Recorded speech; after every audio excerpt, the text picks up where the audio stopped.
नहीं है, आपका टिकट ही आपका सर्वस्व है इस जगह।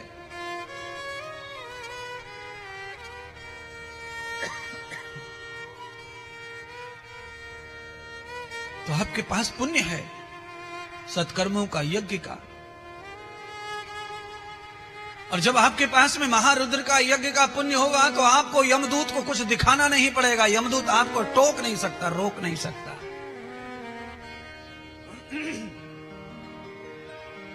कहां टीटी, कहां टिकट, कहां यमदूत, कहां इतनी मेहनत लगती है व्यासपीठ पर समझाने के लिए। ऐसे नहीं है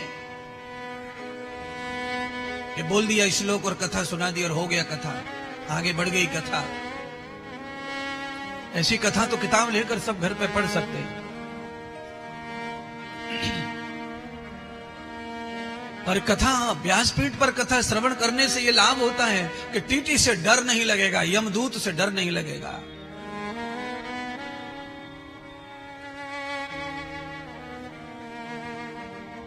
आपने कोई हादसा कर दिया, गाड़ी चला रहे थे, आपके पास लाइसेंस भी है, पर एक्सीडेंट हो गया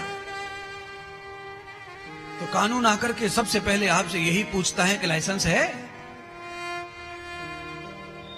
बाद में क्यों टक्कर मारी, क्यों एक्सीडेंट किया, क्यों ये किया, क्या किया, वो बाद में पूछेगा। पहले सबसे पहले लाइसेंस दिखाओ। तो आधा कानून तो वही ढीला पड़ जाता है, लाइसेंस है तो आधा बचा। आपके पास में चाहे जितना भी अपराध और पाप है, और जब आपके पास में यज्ञ का, कथा का पुण्य होता है, लाइसेंस होता है, तो आपका आधा पाप तो यमदूत देखते ही नहीं है कि कौन से कोने में पड़ा है। और आधा पाप बचा है उसे आप पुण्यों से खत्म कर सकते हैं, सत्कर्म से खत्म कर सकते हैं, शुभ कर्मों से खत्म कर सकते हैं।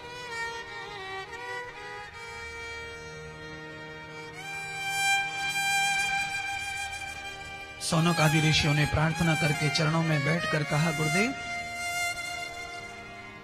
आप जो व्याख्यान सुना रहे हैं वह मुझे श्रवण करना है, हमें श्रवण करना है। भगवान श्री सूत जी ने कहा, तिष्ठम कृतम दर्शिताम प्रबद्धते सर्वः। सब ऋषि महर्षि बैठ जाओ, आसन बना लो और कथा श्रवण करो। तो कहा, महाराज कौन सी कथा सुना रहे हैं जो शांति प्रदान करेगी? तो सूत जी ने कहा, इस समय शिव कथा चल रही है, 18 पुराणों का व्याख्यान चल रहा है, तो शिव कथा का इस समय प्रारंभ हो गया है। और शिव कथा श्रवण करने से निश्चित कल्याण होता है। क्यों? शिव कल्याणकारी है।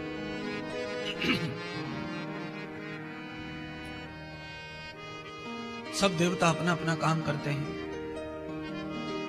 शिव का काम कल्याण करना है तो शिव कल्याण ही करेंगे। पालनकर्ता भगवान श्री नारायण है, जन्मदाता भगवान ब्रह्मा है, शिव कल्याण करता है। तो आज तो हमारा सौभाग्य है कि हम शिव कथा श्रवण कर रहे हैं महाराज। तो महाराज सौनक आदि ऋषियों के मन में शंका पैदा हुई कि हम कैसे संतोष करें, कैसे विश्वास करें कि शिव कथा श्रवण करने से शांति प्राप्त हो जाएगी। ऐसा न हो जाए महात्मा जी, ऐसा न हो जाए कि हम बैठे रहें 10 दिन 7 दिन, कथा पूरी हो जाए और हमें कुछ ना मिले, हमारा समय वैसे ही चला जाए व्यर्थ में। तो जो ठोस व्यक्त, जो वास्तविक वक्ता होता है, जिसमें अंदर ठोस है, जो आर्टिफिशियल ज्ञान लेकर नहीं घूम रहा है, जो नोट्स लेके नहीं घूम रहा है ज्ञान का, जो वास्तव में अंदर आत्मा में ज्ञान लेके बैठा है देवताओं का, भगवान का, ब्रह्म का, अगर ऐसा कोई वक्ता है तो वो चैलेंज से कह सकता है। भगवान सूत जी ने चैलेंज कर दिया ऋषि मुनियों को कि 7 दिन मात्र शिव कथा सुन लो और उसके बाद तुम्हें परम शांति ना मिले तो मेरी आलोचना करना, मेरी बदनामी करना। जो मैंने नाम कमाया है, मेरा सारा नाम यश डुबा देना, ये चैलेंज किया।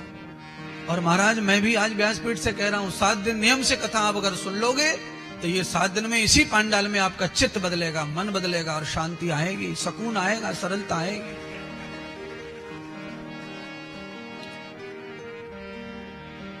और आप ऐसे ही काम टालम टूलम करोगे तो फिर इलाज नहीं होगा महाराज, फिर वो शांति का फल नहीं मिलेगा टालम टूलम करने से।